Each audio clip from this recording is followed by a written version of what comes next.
The fluorescent lights of Rosie's diner flickered against the darkness of the highway, a beacon for weary travelers and local night owls. Inside, the scent of fresh coffee and warm apple pie filled the air, mixing with the soft hum of an old jukebox playing Elvis. It was 11 p.m. on a Tuesday, and Sarah Mitchell was counting down the final hour of her double shift, her feet aching in worn sneakers, her smile somehow still genuine despite the exhaustion etched into her young face. She didn't notice the man who walked through the door, not at first. He wore a faded baseball cap pulled low, a simple gray hoodie, and jeans that had seen better days. To anyone watching, he was just another customer seeking refuge from the cold November night. But Marcus Chen was anything but ordinary. The 52-year-old tech mogul had built an empire worth $12 billion, his face regularly gracing the covers of Forbes and Fortune. Tonight, however, he wanted to be invisible. After a particularly brutal board meeting and a charity gala where people had fawned over his wealth rather than the cause, Marcus craved authenticity. He'd driven for hours, letting the highway take him far from the glass towers and designer suits, searching for something real in a world that had become suffocating in its superficiality. When he spotted Rosie's diner, with its chipped paint and honest simplicity, he knew he'd found it. Sarah approached his booth with a menu and a warm smile that reached her tired eyes. "Evening, sir. Coffee to start?" "Please," Marcus replied, studying the laminated menu with genuine interest. The prices made him pause, not because they were high, but because they were astonishingly low. The most expensive item was a $14 steak dinner. The cheapest was a $3 grilled cheese sandwich. "Take your time," Sarah said, pouring his coffee with steady hands. "I'll be right back to take your order." Marcus watched her move through the diner, refilling cups, checking on the handful of late-night patrons, clearing tables. There was a grace to her movements despite the obvious fatigue, a kindness in every interaction. When she laughed at something an elderly customer said, it was genuine, musical even. When she returned, Marcus made his decision. "I'll have the grilled cheese sandwich, please." Sarah's pen hovered over her notepad. She glanced at him, really looked at him for the first time, and something flickered in her eyes, not judgment, but concern. "Just the grilled cheese? No fries or soup to go with it?" "Just the sandwich is fine." She bit her lip, hesitating. "Sir, I don't mean to pry, but, are you okay? Do you have enough money for a proper meal?" Her cheeks flushed, but she pressed on, her voice dropping to a gentle whisper. "Because if you're a little short, I can spot you. My shift ends in an hour, and I was going to have the meatloaf anyway. I'd be happy to share.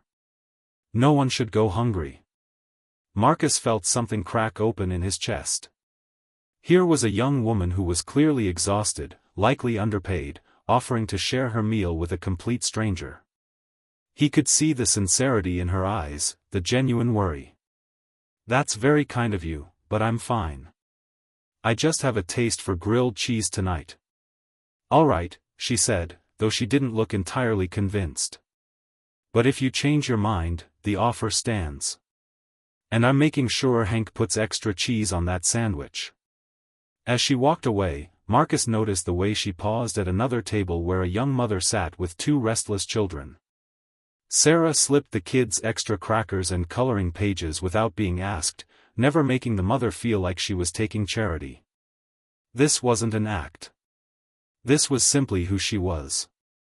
The grilled cheese arrived 15 minutes later, and it was, Marcus had to admit, possibly the best he'd ever tasted, golden and crispy, oozing with cheese, accompanied by a pickle and a small side of fries he definitely hadn't ordered. When Sarah came to refill his coffee, Marcus raised an eyebrow at the fries. She grinned sheepishly. Hank made too many. They'd just go to waste. "Thank you, Sarah," he said, reading her name tag. "Can I ask you something?" "Sure. Why'd you offer to buy my dinner? You don't know me." Sarah shrugged, her expression thoughtful. "My dad used to say that we're all just one bad day away from needing help. 3 years ago, I was that person sitting in a diner, counting pennies, trying to decide if I could afford to eat.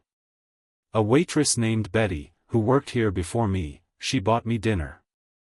Told me the same thing I told you, no one should go hungry. Her eyes grew misty. Betty passed away last year, but I think about her every day. The kindness she showed me when I had nothing, it changed everything. Gave me hope when I needed it most. What happened 3 years ago? Marcus asked gently. My mom got sick. Cancer. I dropped out of college to take care of her and help with bills. Sarah's voice remained steady, though pain flickered across her face. She fought hard for 2 years. I was with her until the end. Now I'm working 3 jobs, trying to pay off the medical debt and save enough to go back to school. I want to be a teacher. Your mother would be proud of you. I hope so. Sarah smiled, blinking back tears. Anyway, I should get back to work. Can I get you anything else? Actually, yes. Do you have a minute to sit? Sarah glanced around the nearly empty diner.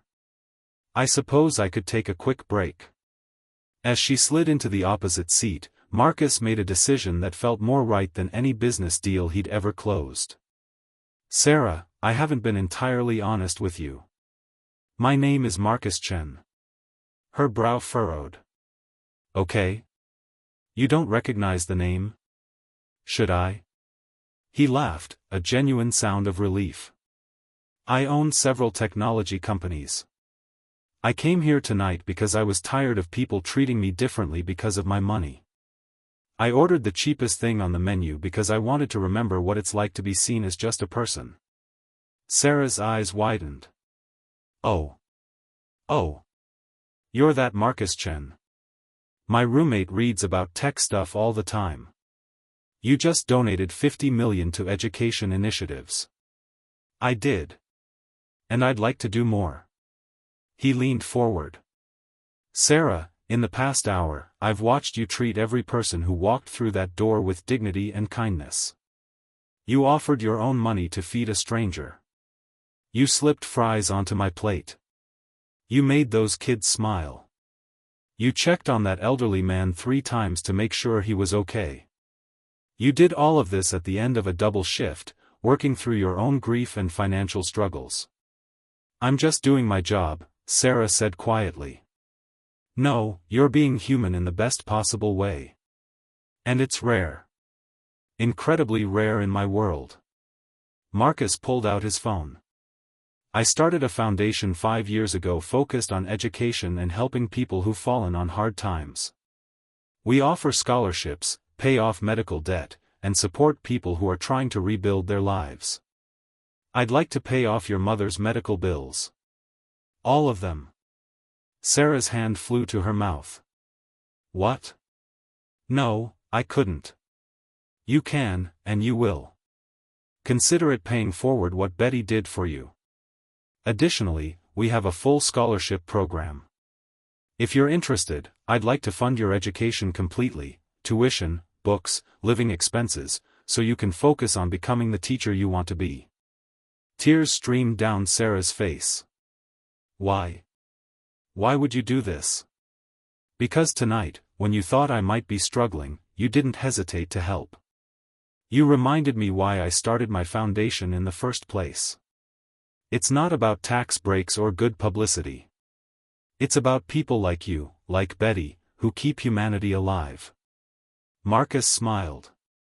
You're going to be an extraordinary teacher, Sarah. And someday, one of your students will remember your kindness the way you remember Betty's. That's how we change the world, one act of grace at a time. Sarah couldn't speak through her tears.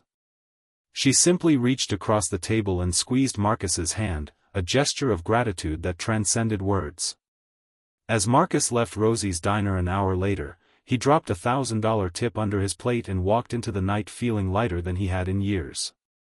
He'd come searching for authenticity and found something far more valuable, a reminder that wealth isn't measured in dollars, but in the richness of the human spirit.